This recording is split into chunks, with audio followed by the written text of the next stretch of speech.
Hello and welcome to The Gentleman Voice. I am the Gentleman, and today we are going to be discussing Oz, the Great and Powerful. Kansas is full of good men. I don't want to be a good man. I want to be a great one. Now, I will begin this by pointing out that I am not necessarily a fan of The Wizard of Oz.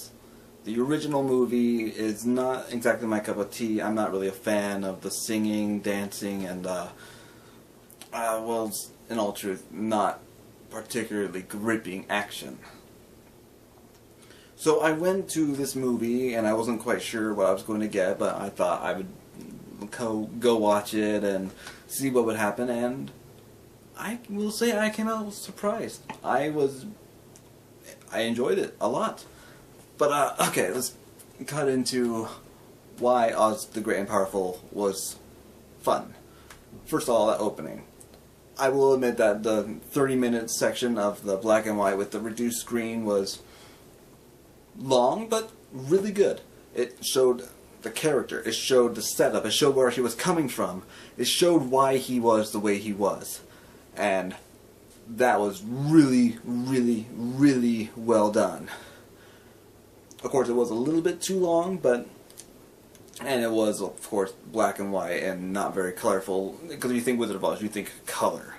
But as soon as he goes to Oz, and then the screen literally grows and color fades in, masterfully done. And granted, they couldn't really do the same effect they had in The Wizard of Oz, where Dorothy walks out the door into the wonderful world of color. So the fact that they had a tiny screen that then elongated into the full screen that we needed for the film, marvelous. Well done. And then, of course, Oz meets up with Theodora, who is one of the good witches of the land of Oz, and I'm Theodora the Good Witch. Where's your broom? You don't know much about witches, do you? okay, I'm sorry, but it's a gamer looking at the costume that they gave her. She's got this red hat and she's got this red coat. All I can see is Red Mage, Final Fantasy. I'm sorry, but when she first comes on stage, I'm trying not to laugh because that's all I can see. I mean, it gets across the message that she is a mage or a witch, but it looks like the Red Mage. Anyways, she meets with Oz and tells Oz that, oh, you are the great wizard who is prophesied to come to the land that has our name, and you will have the same name as the land, so I guess it's a coincidence, but I guess their names are the same. Oz the land and Oz the Great and Powerful, even though his name is extremely long and not really Oz, that's just a stage name. But, from there, they go and they meet up with a little flying monkey named Flynn, and that's not the same kind of flying monkey as in the original. And for a sidekick, they managed to nail it. He was amusing without being irritatingly amusing. And he's got several funny lines, and I'm not going to give any of them away, but one of my favorite spiels, actually, that he did was when he's trying to list different ways that they could try and get out of being because Oz is pretending to be the great and powerful Oz savior because he doesn't know what exactly he has to do, but he knows there's money and riches at the end, and he wants to get some of it because he's greedy and he's been this poor magician his whole life, so he wants to con everybody.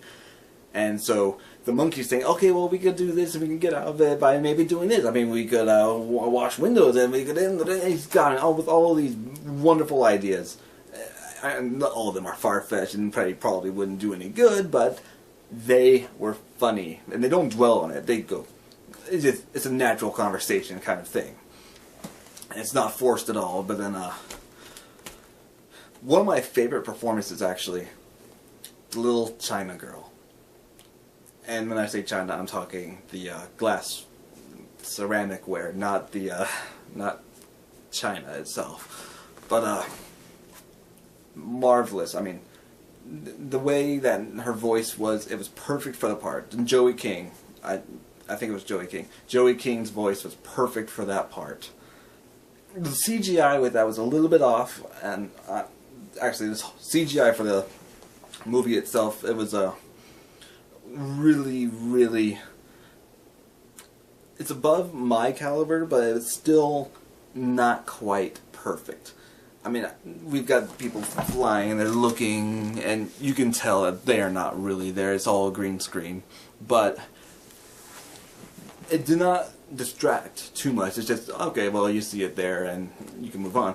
When they're handling the China girl, because James Franco, the wizard, has to pick her up at times, the problem is the CGI there was not quite perfect, but we'll let that slide. I mean, I know it's Disney, and Disney should be able to do it a lot better, but it was manageable. It wasn't that bad.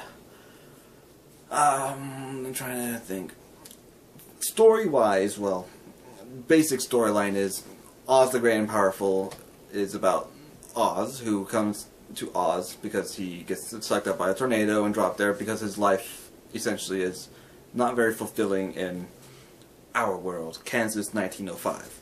So he lands there and he finds out he's got this great destiny where he's supposed to defeat the evil wicked witch, and some of the things you see right away, or at least I saw them right away. I mean, Theodora's story arc, I saw that actually coming from the way that she was just looking at him.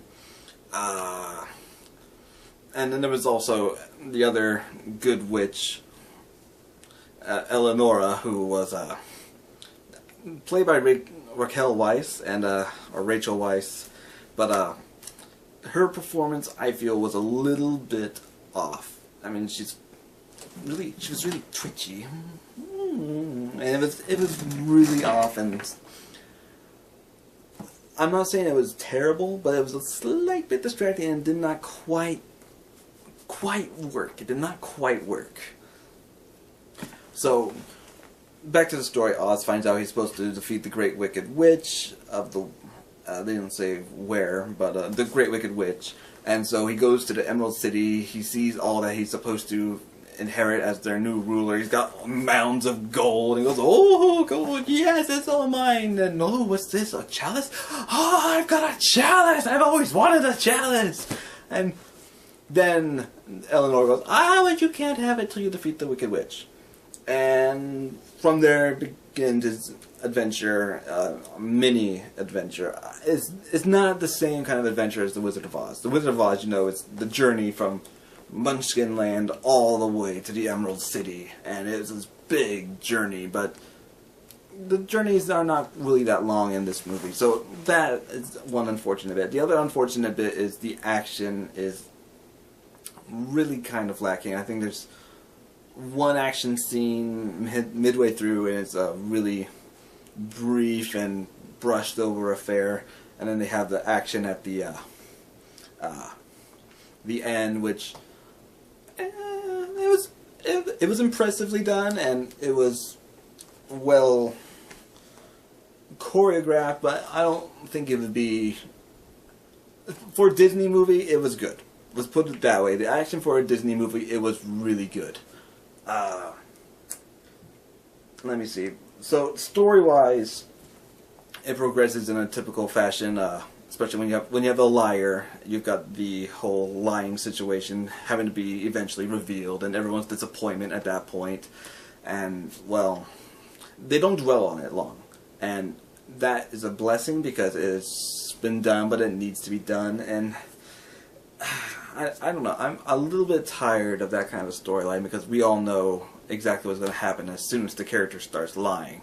But let me see what else. Some of it was really predictable. Besides that, also because, like I said, for some people, at least for me, if you look at the Theodora character, you know what her story arc is going to be. And let me see what else. For the most part, it was a really well done film, and it was a fun. I wouldn't say it was deep or anything. It was just really fun. But when they bring in the Wicked Witch of the West, the way her voice is done is just... Okay, people make fun of Christian Bale's Batman voice. Well, he's talking like this all the time. Well... yes, that was overdone. This one, you could get this really high-pitched, echoey that you can barely understand what she's saying sometimes.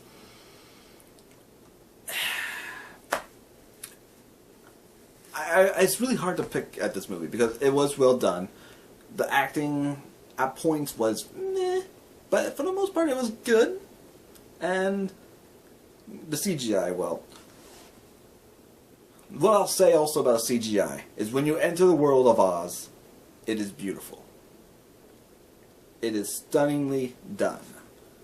And I know everyone says that Avatar is supposed to be the... You look at it and you feel that it is a beautiful place. I didn't find it that beautiful. Oz, I found it beautiful. And that's just my opinion on the point, but from what I have seen of the movie, Oz looked really beautiful, even though CGI at points was a little bit off, and they do tie together. It's pretty much the big prologue for The Wizard of Oz, because the whole time I'm wondering, okay, so how are we going to get the wizard into using just the big smoke thing and projecting his face there? And they actually explained it, and they made it a better explanation than I thought it would have been. And that is one of the reasons why I really like this movie. It tied together the loose ends and explained a lot of the issues from this prologue into The Wizard of Oz. It gave a lot of backstory and depth. The acting was off, like I said, and the story at points was really predictable, but it was a fun movie. It was fun, I enjoyed it, and I will see it again when it comes on DVD, I'm sure.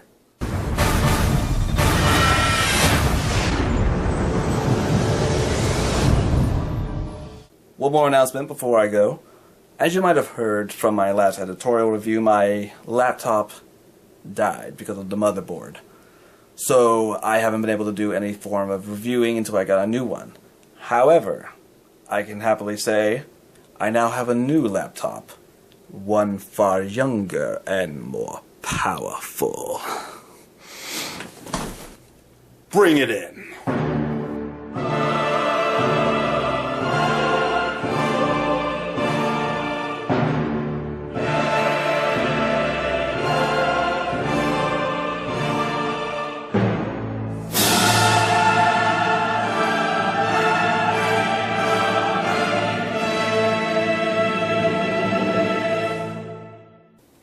That's more like it.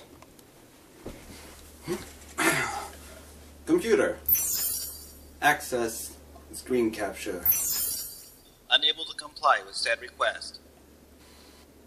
What do you mean? This computer does not come with the provided screen capture device. You must find your own.